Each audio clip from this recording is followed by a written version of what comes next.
Hello everyone, यदि आपने currently blog start किया है, आपको मालूम होगा उसको बढ़ाने के लिए बहुत सारी चीज़ें करनी पड़ेगी। हमको उसका एसईओ करना पड़ेगा, अच्छा खासा रैंकिंग बढ़ाने के लिए हमको अच्छे खासे पोस्ट लिखनी पड़ेगी, या फिर हमको बहुत सारी चीज़ें करनी पड़ेगी। मैं आपको बताना चाहूँगा, गूगल किसी भी पोस्ट को या किसी की वेबसाइट को रैंक करने के लिए 200 से ज़्यादा फैक्टर्स का यूज़ करता है।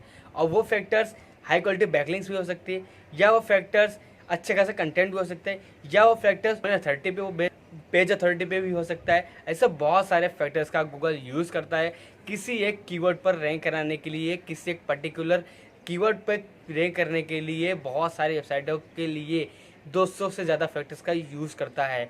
तो आज के इस वीडियो में आपको कुछ ऐसे फैक्टर्स बताने वाला हूं जो आपको अपने ब्लॉग पर या अपने वेबसाइट पर इंप्लीमेंट करना है। ग्रोथ है वो अच्छी खासी हो जाएगी यदि आप अपने ब्लॉग को बढ़ाना चाहते हो, यदि आपने ब्लॉग लिखा है उसको अच्छा खासा ऑप्टिमाइज करके गूगल के फर्स्ट पेज पर रैंक कराना चाहते हो, तो आपको बहुत सारी चीज़ें करनी पड़ेगी। सो आज के इस वीडियो में आपको मैं ऐसे कुछ फैक्टर्स बताने वाला हूँ जिससे आपका जो ब्लॉग होगा वो जल्दी से जल्दी रैंक होगा, और जो आपकी वेबसाइट पे गूगल सर्च में बहुत जल्दी आ जाएगी, और मे बी जो आपका आर्टिकल है वो भी गूगल पे जल्दी रैंक हो जाएगा। सो इसके लिए वीडियो सब बने रहिए। मैं आज आपको 5 चीज़ें बताने वाला हूँ जो आपको 100% यूज़ करनी है अपनी वेबसाइट पर, और उससे आपका जो ब्लॉग होगा या जो आपका आर्टिकल होगा वो गूगल पे जल्दी रैंक हो जाएगा। सो इसके लिए वीडियो सब बने रहिए। So let's get started. तो सबसे पहले जो 5 चीज़ें हैं मैं आपको बताना चाहूँगा, उसमें से जो 5 चीज़ें हैं जो उस पर पहला नंबर का है वो है वेबसाइट टाइटल।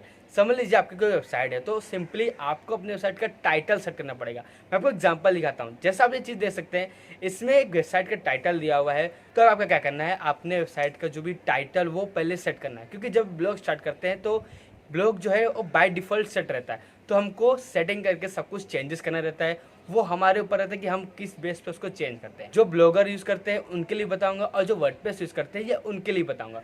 तो हम चलते हैं पहले ब्लॉगर पे। आपको अपने ब्लॉगर के डैशबोर्ड पर जाना है। जब आप सेटिंग ऑप्शन में क्लिक करोगे तो यहाँ पे आपको बेसिक ऑप्शन दिखेगा।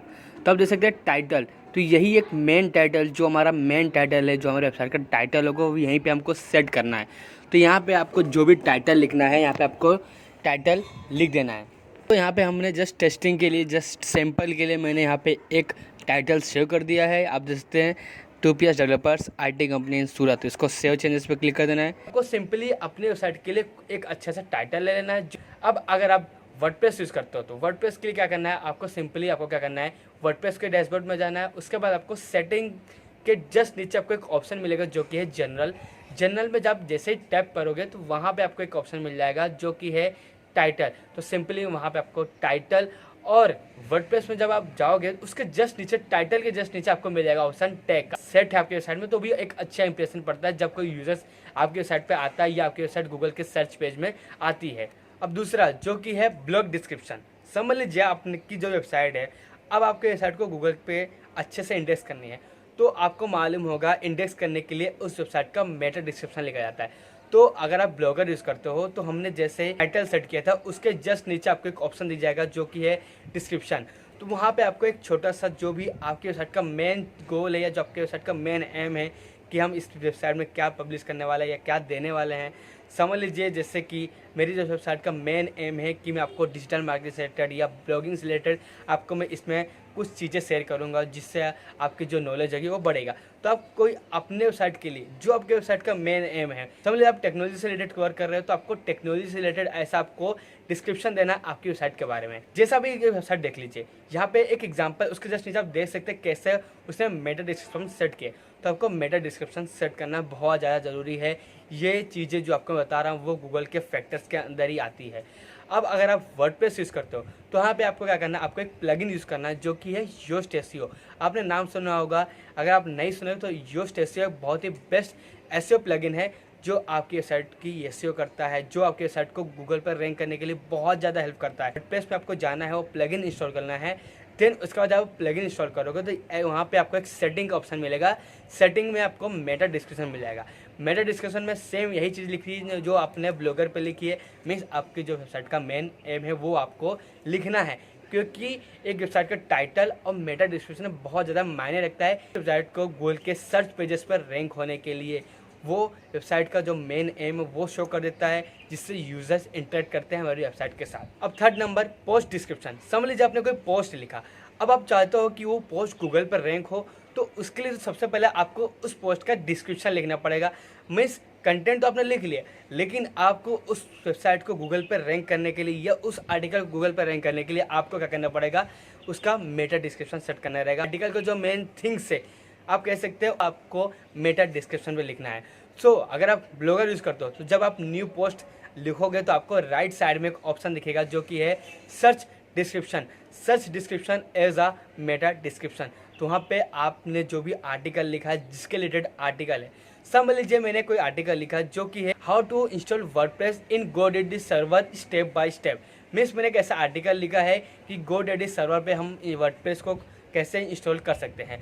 तो मैं सर्च डिस्क्रिप्शन में लिखूंगा learn how to install WordPress in GoDaddy server step by step, follow this step and set up your blog live. So यहाँ पे वही चीज़ है जो आपका जो मेन एम है, जो आपके आर्टिकल का जो मेन एम है यहाँ पे आपको लिखना है, वो आपको ब्लॉगर के अंदर आपको सर्च डिस्क्रिप्शन आपको मिल जाएगा।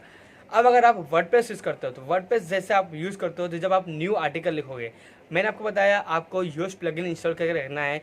जैसे आप जब पोस्ट लिख लोगे तो आपको नीचे स्क्रॉल करना है, वहाँ पे आपको योस्ट एसईओ का इस टाइप का डैशबोर्ड शो हो जाएगा। उसके बाद उसके नीचे आपको फोकस कीवर्ड मिल जाएगा और उसके बाद आपको मेटा डिस्क्रिप्शन। फोकस कीवर्ड मतलब हमको किस कीवर्ड पे गूगल पे रैंक कराना है, हमको किस कीवर्ड पे अपने जो आर्टिकल है उसको रैंक कराना है। हम बेसिक हमने अभी स्टार्ट किया तो हम ऐसी चीज़ों पर वर्क करेंगे जिससे हमारा जो आर्टिकल है वो जल्दी रैंक हो जाए, क्योंकि जब एक आर्टिकल रैंक हो जाएगा तो इंटरलिंकिंग के थ्रू हमारा जो आर्टिकल है वो दूसरे आर्टिकल भी रैंक होना शुरू हो जाएंगे। तो हमको एक आर्टिकल को अच्छे से ऑप्टिमाइज करना है। तो वर्डप्रेस में नीचे आप ऑप्शन जाएगा तो यहाँ पर आपको दिख जाएगा फोकस कीवर्ड और उसके जस्ट नीचे आपको दिख जाएगा मेटा डिस्क्रिप्शन।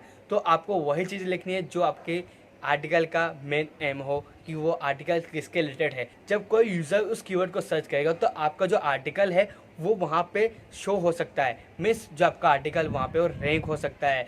बट स्टार्टिंग में तो थोड़ी कम चांस रहता है, बट जैसे जैसे आप आर्टिकल लिखते जाओगे, आप बहुत सारी चीज़ें करोगे तो अच्छा खासा जो आपका ब्लॉग होगा वो सेटअप हो जाएगा। फोर्थ नंबर, जब आपने वेबसाइट बनाया तो आपने वहाँ पे बहुत सारे पेजेस बनाए होंगे, जैसे कि about us, contact us, privacy policy और टर्म एंड कंडीशन।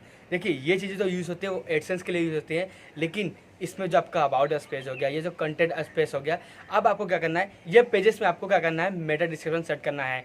मीन्स जैसे आपने अपने पोस्ट का सेट किया मेटा डिस्क्रिप्शन, उसी तरह आपको अपने पेजेस का जो डिस्क्रिप्शन है वो सेट करना है, ताकि आपके जो पेजेस हैं वो भी गूगल पे इंडेक्स हो जाए। गूगल पे सर्च करता है हमारी वेबसाइट के बारे में, हमारी वेबसाइट के अबाउट अस पेज के बारे में, तो वो आर्टिकल गूगल पर रैंक होना चाहिए या वो पेज गूगल पर रैंक होना चाहिए। आपकी वेबसाइट के अंदर जो भी पेजेस है उनका आपको मेटा डिस्क्रिप्शन करना है या मेटा डिस्क्रिप्शन सेट करना है, जिससे वो गूगल पर रैंक हो जाएंगे।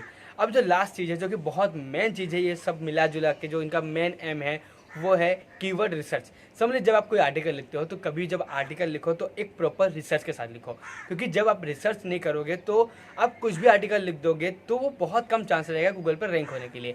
आज के टाइम पे 2020 में अगर आप कोई आर्टिकल लिखते हो तो आपके पास अगर एक अच्छा खासा रिसर्च है, आपने अच्छा खासा रिसर्च किया हुआ है उस आर्टिकल के ऊपर, तो आप जल्दी रैंक कर सकते हो। अब रिसर्च किस टाइप की हो सकती है, समझ लीजिए कोई आपका कीवर्ड मेन कीवर्ड है, उस कीवर्ड पे आप अपनी वेबसाइट रैंक कराना चाहते हो, तो उस कीवर्ड पे पहले आप ये रिसर्च करो टॉप 5 पे या टॉप 10 पे कौन कौन सी वेबसाइट आ रही है, उन वेबसाइट की डोमेन अथॉरिटी क्या है, उन्होंने बैकलिंक्स कहाँ से लिया हुआ है, उन्होंने कितने लेंथ का कंटेंट लिखा हुआ है, उन्होंने ऐसा क्या चीज़ लिखा है जो उनका आर्टिकल उस कीवर्ड पर रैंक कर रहा है। आज के टाइम पे अपने आर्टिकल को रैंक कराना चाहते हो, अपने स्पेसिफिक कीवर्ड पर रिसर्च करनी पड़ेगी, और रिसर्च के लिए आप यूज़ कर सकते हैं उबर सजेस्ट, और अगर आपको पैड में जाना है तो आप HRF का यूज़ कर सकते हो, बट आप free of cost Uber suggest को यूज़ कर सकते हो जो आपके लिए यूज़फुल रहेगा। सो लास्ट का जो मेन है यही है कि जो भी आप चीज़ करो उसको एक रिसर्च कर लो। समझ ले जब एक ब्लॉग स्टार्ट कर रहे हो तो भी एक रिसर्च कर लो कि हम इसके रिलेटेड हम आर्टिकल लिखेंगे, या जब आप कोई आर्टिकल लिख रहे हो तो रिसर्च कर लो कि जो हम आर्टिकल लिख रहे हैं उसमें कितना कंपटीशन है, तो उससे आपको क्या आइडिया मिल जाएगा कि हाँ हमको कितना लेंथ का कंटेंट लिखना है, हमको कहाँ इमेजेस ऐड करनी है। समझ लीजिए कभी कभी क्या होता है वो वेबसाइट इमेज नहीं ऐड करती तो हम इमेज भी ऐड कर सकते हैं, अगर उस वेबसाइट ने वीडियो ने ऐड किया तो हम वीडियो ऐड कर सकते हैं। तो हमको क्या करना है, एनालाइज करना है दूसरे की वेबसाइट को, वेबसाइट में क्या कमी है तो हम अपने वेबसाइट के अंदर इंटीग्रेट कर सकते हैं इससे हमारा जो ब्लॉग है वो अच्छा खासा रैंक हो जाएगा। तो आपको 5 चीज़ें फॉलो करनी है अपने ब्लॉग के अंदर। आप अगर स्टार्टिंग ब्लॉग हो तो आपको ये चीज़ें 100% सेटअप करनी है, जिससे आपकी जो वेबसाइट होगी या फिर जो आपके आर्टिकल होंगे वो गूगल पे जल्दी से जल्दी इंडेक्स हो जाएंगे। और जब इंडेक्स हो जाएंगे तो आपका जो ब्लॉग है वो जल्दी रैंकिंग होगा। सर्च रिजल्ट में आपकी जो वेबसाइट है, सर्च रिजल्ट में आपकी वेबसाइट या आपका आर्टिकल शो होगा। सो ये चीज़ें थे, आप इनको फॉलो करो और कोई भी प्रॉब्लम हो तो कमेंट करो। आने वाली वीडियोस में आपको सब कुछ डिटेल बाय डिटेल समझाऊंगा। सो इसके लिए चैनल को अभी सब्सक्राइब कर दो और कोई प्रॉब्लम हो तो कमेंट करो। मिलते हैं नेक्स्ट वीडियो में। Thank you. In the great outdoors.